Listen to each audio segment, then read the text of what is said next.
ओम श्री परमात्मने नमः। ओम श्री परम ब्रह्मणे नमः। ओम श्री पुरुषोत्तमाय नमः। दर्शक बंधु श्रोता बंधु, आज परम पावन ये दिवस रे परम ब्रह्म का निकट रे ये विश्ववासी सुख समृद्धि कामना सहित आपण मानकर समस्त को परमेश्वर बुद्धि ज्ञान तपबल दियंतु, आपण भितर वीर्य शक्ति बढ़ातु, यही प्रार्थना करवा। एवं मुझे प्रार्थना करूनी आज दृष्टि भारतवर्ष साधु मैंने प्रार्थना कर सर्वे भवन्तु सुखिना। मुझे एकुटिया सुख रही, आपण भी रुहतु, मु भी रही, मो गाँ सुख रो, मो साई सुख रो, मो देश सुख रो, मो पड़ोशी सुख रो, समस्ते सुख रु। आ समस्ते सुख रे मु सुख रही। आई कथा को आचार्य चाणक्य तांको भाषा कहले शोक ने वर्धते रोग पयास वर्धते तनु घृतेन वर्धते वीर्या मांसाना से प्रवर्धते। कहते शोकार्तरे रोग बढ़े, दूध पीले शरीर वृद्धि हुए, घी खाइले वीर्य बढ़े, मांस खाइले सिंह सिंह भाया चर्बी बढ़े। आचार्य चाणक्य कहते प्रथम कथा कहले वीर्य बढ़ापी हेले बा तपशक्ति वृद्धि करने को हेले शोक। आम क्या शोक करवा? ये संसार में बहुत लोग आसीचंती जेझा बाटर जेझा जी। मनीषर खाद्य ठारू मानसिक अवस्था बेसी रोग हुए।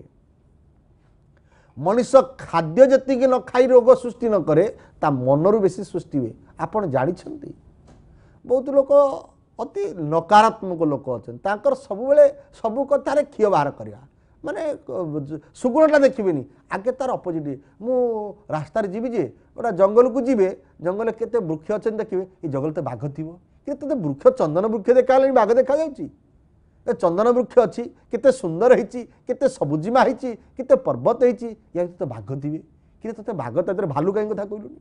साप तो थे, माकड़ तो थे, छेली तो थे, कुकुड़ा थे, ये सब कथा अनेक लोकों भितर भावना अच्छी। किंतु आमे केबे प्रकृति देखि भावी नांती एडे बड़ संसार को तैयारी करिसंती, केडे बड़ प्रभु तैयारी करिसंती। आ ये कथा भी मन रखिया दरकार। मनीष गोटे कथा भूली जाइछि बोली आज सब कथार ओडुआ ही जाइछि। मनीष भाविछि संसार को मु आसीछि बहुत दिन रही, जेमती जगह बाड़ी मेलिक रही पृथ्वी सारा सी एकुटिया रही, आ संसार सब पलैबे केवल एकुटिया सी रहिबो। शोकार्ते वृद्धन्ते रोग, यदि शोक करिवे तुम रोग बढ़िबो। जो माने नकारात्मक चिंता लोक तांकर बेसी रोग हुए, जो माने सकारात्मक चिंता लोक सबु बेले सकारात्मक चिंतन रहंती से माने सबु बेले आनंद रहंती। जा हला भल हला, जा हबो भल हबो, जा हबा को जाउची भल हबा को जाउची। आ किछि लोक जे 10 टंका चली गले एते चिंता जे सते कि से पूरा आउ जीवन सारा खाइबेनी। जदि गोटा टंका कोठी 100 टंका खोजीगला गला तो गला, बाकी से 100 टंका तो मोर 100 चिंता। मुझे 100 टंका किए नहीं गला, कौटी गला, कहीं गला, केमती गला, जाऊ ये हाथ तो बहुत रोजगार करी, आहरी 10,000 टंका रोजगार कर 100 गला गला आउ ताकू भाभी भाई रोग बढ़ी कहीं। आज मनीष चिंतार बेसी रोग, निद होनी। आ निद कौन आसो एमती निद निद जो आसो से आपन चिंतार भाजा भाजा बजेक आस निद केमती आसो? निद आसवाई चिंता को परित्याग करने पड़ो। आ शोक आमे शोक क्या करती ना संबंध लोकों शोक करती। या आम चिंतन करिया दरकार, आमे जहाँ चिंता बेसी करवा ताहा रोग वृद्धि करिवो। तेणु से ओडिया भी प्रार्थना अच्छी, सर्वचिंता छाड़ी कर श्रीकृष्ण कीर्तन भावना, छाड़ मन सर्वरसना, छाड़ी चतुरार बुद्धि निर्गुणर, भज श्री रघु उपमा। भजन कर चिंता करिबाकु चिंतामणि पादे, आन चिंता करी समय हारना। किड़े बढ़िया कथा। आमे बेले बेले बहुत चिंता करती 5 वर्ष पर कौन हम, 10 वर्ष पर कौन हम, 20 वर्ष पर कौन हम।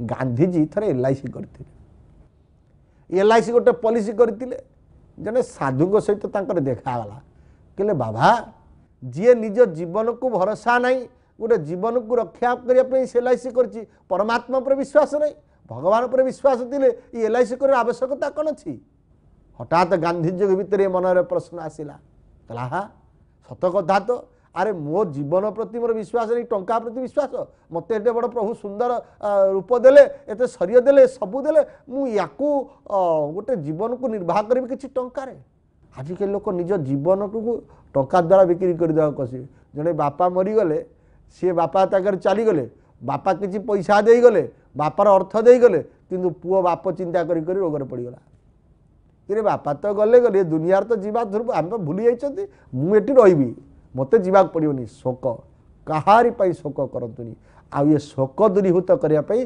श्लोक पाठ करूँ शोक नाशन बोली ता ना श्लोक आप भावती श्लोक मैंने खाली मंत्र पाठ करदे प्रभु मिले शोक को विनाश करदेव भितर जो दुख को दूरीभूत करदेव आउ ये शोक को नाश कले शरीर मानसिक रोग बहुत जनक शरीर देह खराब हो मो पेट काटुची मो पेट पाई काटी अच्छी चिंता मो पेट काटुची मोर कैंसर हो गला कि मोर पेट भीतर घा हो गला कि मु सते आम तो सब बर्तमान बड़ बड़ डाक्तर ना आमको चिंता छाड़ा पड़ो मानसिक चिंता को दूरीभूत करने पड़ो मानसिक चिंता रोग वृद्धि करे एवं तापरे क्षीर पीले शरीर वृद्धि हुए एवं घी शरीर वीर्य सृष्टि करे आ मांस खाइबा मना कर कारण पर मांस खाई निजर मांस वृद्धि कर इच्छा कले मांस दवा प्रस्तुत हो जाओ जेपरी every action has equal and opposite reaction प्रत्येक वस्तु रे समान और विपरीत प्रतिक्रिया अच्छी तुम्हें क्या चापुड़ाटे मारे